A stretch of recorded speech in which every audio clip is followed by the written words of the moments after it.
શરૂઆત કરવી છે સૌથી પહેલા સીસીટીવી કાંડથી, કારણ કે દેશ આખામાં કાંડ ફેલાયેલું હોઈ શકે છે અને જો અગર એ વાત સાચી થઈ તો આ કેટલું મોટું કૌભાંડ, આ કેટલી મોટી ગોપનીયતા ભંગની ઘટના કહી શકાય જે આખા દેશને હચમચાવી શકે છે।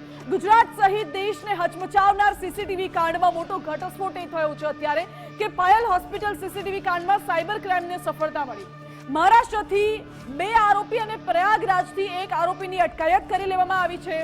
પ્રજ્વલ તૈલી, પ્રજ રાજેન્દ્ર પાટીલ અને ચંદ્રપ્રકાશ ફૂલચંદની અટકાયત કરી લેવામાં આવી છે। ચંદ્રપ્રકાશ ફૂલચંદની અટકાયત કરવામાં આવી છે। સાયબર ક્રાઇમ દ્વારા આરોપીઓને અમદાવાદ લાવવામાં આવ્યા। 3 આરોપીઓને મેડિકલ ચેકઅપ માટે હાલ તો લઈ જવામાં આવ્યા હતા અને 48 કલાકમાં અમદાવાદ સાયબર ક્રાઇમે આ કેસને ઉકેલવામાં મોટી સફળતા હાંસલ કરી છે। મહત્વનું એ છે કે પ્રયાગરાજ અને મહારાષ્ટ્રના આરોપીઓ છે જો લાતુરમાં 1 વર્ષથી આખું નેટવર્ક ચલાવતા હતા।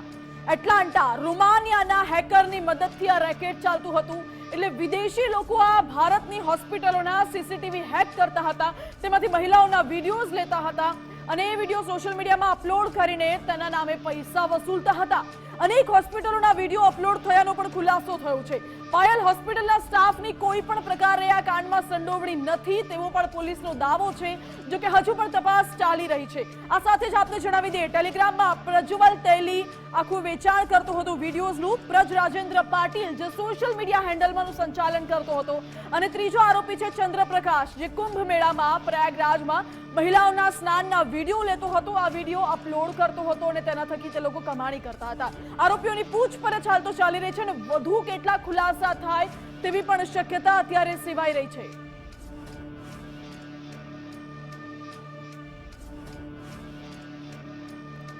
મહત્વનું એ પણ છે કે પાયલ હોસ્પિટલ પર હવે કોરોડો વિંઝાવાનું પણ નક્કી થઈ ચૂક્યું છે, કારણ કે ગુજરાત ફર્સ્ટના અહેવાલ પર આરોગ્ય વિભાગે મહોર લગાવી છે।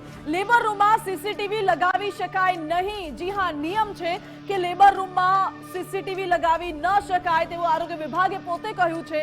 ગુજરાત ફર્સ્ટે પણ આ જ મુદ્દો ઉઠાવ્યો હતો, આ જ સવાલ ઉઠાવ્યો હતો, પરંતુ આરોગ્ય વિભાગે મહોર લગાવી દીધી છે કે હા, ગુજરાત ફર્સ્ટની વાત સાચી છે, લેબર રૂમમાં સીસીટીવી ન લગાવી શકાય। મહિલાની પ્રાઇવસી જાળવવી જોઈએ, જે નથી જળવાઈ આ સીસીટીવી કાંડમાં। ગુજરાત ફર્સ્ટે આ સવાલ ઉઠાવ્યો હતો, જેના પર આરોગ્ય વિભાગે મહોર લગાવી। સીસીટીવી હેક થવાની જાણ છતાં પણ ફરિયાદ નહોતી નોંધી તેવું પણ આરોગ્ય વિભાગે સ્વીકાર્યું છે।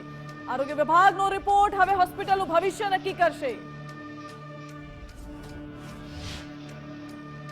એમાં એવું છે કે સપોઝ એ લોકો એવું કીધું કે ભાઈ જે એક પેશન્ટ હોય તો એ પ્રાઇવસી જળવાય છે એવું કરીને એ લોકો પ્રોસિજર કરતા હતા, પણ એ જે થવું જોઈએ ક્યાં જો કેમેરા લાગેલા હોય તો એ પ્રાઇવસીની ભંગ થાય છે, એટલે એ આપણા મેડિકલ એથિક્સ પ્રમાણે અને સીસીટીવીના રૂલ્સ પ્રમાણે બી આપણે એવું કહીએ કે ભાઈ માન્ય નથી।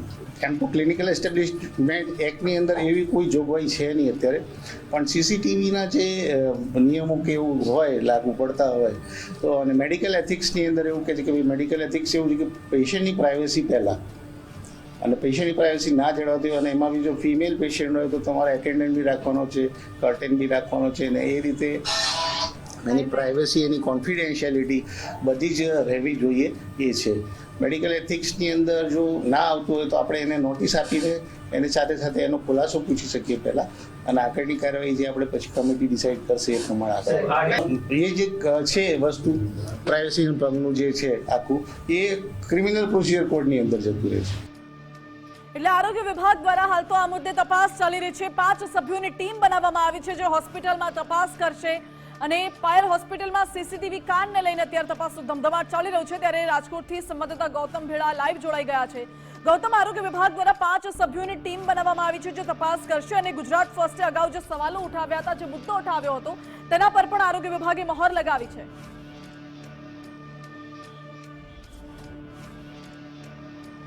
જે ચોક્કસ પાયલ હોસ્પિટલના જે સીસીટીવી કાંડનો મામલો છે, સીસીટીવી કાંડ થયું અને એટલા માટે જ સમગ્ર ગુજરાતમાં સર્વસાર કરતી આ ઘટના છે તે સામે આવી, અને આ ઘટનાની અંદર જે રીતના પોલીસની કામગીરીની જો વાત કરવામાં આવે તો અમદાવાદ સાયબર ક્રાઇમ છે તે આખા સમગ્ર કેસની તપાસ કરી રહી છે, કેમ કે આ માત્ર રાજકોટ પૂરતું સીમિત નથી, સમગ્ર દેશની અંદર આ પ્રકારે સીસીટીવી કાંડ થઈ રહ્યો હોય ને સીસીટીવી હેક કરી અને લોકોને આ પ્રકારનું બીભત્સ જે ક્લિપો છે તે પૈસાની લેતી દેતીમાં વેચવામાં આવતા હોય તેવી વિગત સામે આવી હતી. અને ત્યારબાદ આ જે સમગ્ર કાંડ છે તેનો પર્દાફાશ થતાં જ હવે પોલીસની ટીમ છે તે તપાસ કરી છે. પરંતુ સૌથી મોટો સવાલ હોય અને પહેલા દિવસથી જ્યારથી ગુજરાત ફર્સ્ટની ટીમ છે તે આ પાયલ હોસ્પિટલ ખાતે પહોંચી હતી અને સમગ્ર જે આ કૌભાંડનો પર્દાફાશ થયો હતો ત્યારબાદ જે સવાલ ગુજરાત ફર્સ્ટ પૂછી રહ્યું હતું એક જ સવાલ હતો કે જે સીસીટીવી છે તે એક્ઝામિનેશન રૂમ હોય, ઇન્જેક્શન રૂમ હોય કે લેબર રૂમ હોય તેમાં લગાવી શકાય કે નહીં. અને ગુજરાત ફર્સ્ટ પહેલા દિવસથી કહી રહ્યું હતું કે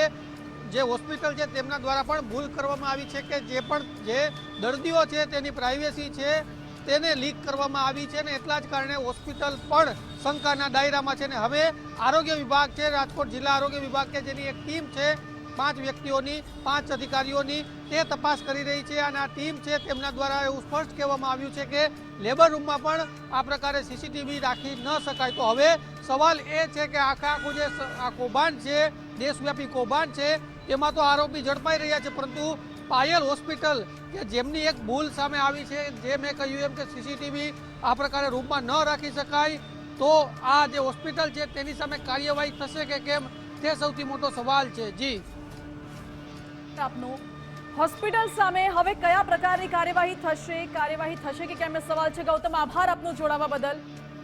મહત્વનું એ છે કે હવે તો સરકાર પણ એક્શન મોડમાં આવી છે અને સરકારે પણ આમાં નોંધ લઈને આ મુદ્દે કાર્યવાહી કરી છે. કારણ કે આશંકા એવી પણ છે કે આ કૌભાંડ દેશવ્યાપી પણ હોઈ શકે છે. મોટા સમાચાર એ પણ મળી રહ્યા છે કે મહિલાઓની ગરિમાને લજવનારને હવે ભૂપેન્દ્ર પટેલ સરકાર છોડવાની નથી. દાદા સરકાર હવે નહીં છોડે એવા આરોપીઓને. કારણ કે હોસ્પિટલ સીસીટીવીના સાયબર આતંકીઓને છોડવામાં નહીં આવે તેવું કહેવાયું છે. નારીની ગરિમાની નીલામી કરનારા આજીવન જેલમાં સડશે કે કેમ તે સવાલ તો ઉઠી જ રહ્યો છે. જો કે જઘન્ય ગુનાના નેટવર્કને લઈને રાજ્ય સરકાર અતિ ગંભીર છે. રાજ્ય સરકારે ગંભીર નોંધ લીધી છે અને સીસીટીવી કાંડમાં એફઆઈઆર નોંધવામાં આવી છે, જેમાં આઈટી એક્ટની કલમ 66F2 ને પણ ઉમેરવામાં આવી છે. આ સાથે જ સાયબર આતંકવાદ માટે આજીવન કેદની સજા પાત્રની કલમ પણ ઉમેરવામાં આવી છે. ગૃહ રાજ્યમંત્રી હર્ષ સંઘવીએ પણ સાયબર ક્રાઇમની ટીમને અભિનંદન પાઠવ્યા છે. કારણ કે 48 કલાકમાં સાયબર ક્રાઇમની ટીમે 3 આરોપીઓની મહારાષ્ટ્ર અને યુપીથી ધરપકડ કરી લીધી છે. મહારાષ્ટ્રના લાતુર, સાંગલી અને પ્રયાગરાજથી આરોપીઓ ઝડપાયા છે.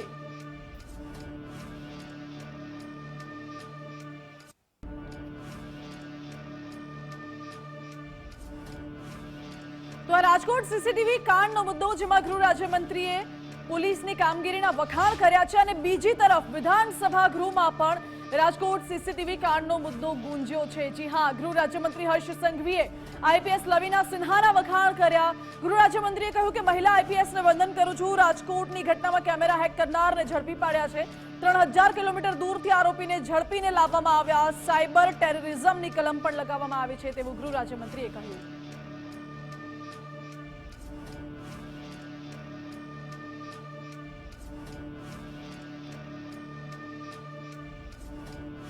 હવે આ સાયબર ક્રાઇમની ઘટના છે, સીસીટીવી કાંડ, શું આ દેશવ્યાપી કાંડ પણ હોઈ શકે છે? શું અન્ય હોસ્પિટલોના સીસીટીવી પણ હેક હોઈ શકે છે? આ તમામ મુદ્દે તપાસ ચાલી રહી છે અને જે આરોપીઓ 3 પકડાયા છે એ આરોપીઓનું હજુ કેટલું મોટું નેટવર્ક છે, કેટલા લોકો ફેલાયેલા છે, દેશવ્યાપી કૌભાંડ છે કે પછી આંતરરાષ્ટ્રીય રેકેટ ચલાવવામાં આવી રહ્યું છે, આ તમામ પાસાઓને અત્યારે ચકાસવામાં આવી રહ્યા છે. તમામ ટીમ દ્વારા અત્યારે સાયબર ક્રાઇમની ટીમ દ્વારા તપાસ કરવામાં આવી રહી છે. હવે આ તપાસનો રેલો ક્યાં સુધી પહોંચે છે એના પર નજર રહેશે. આ સાથે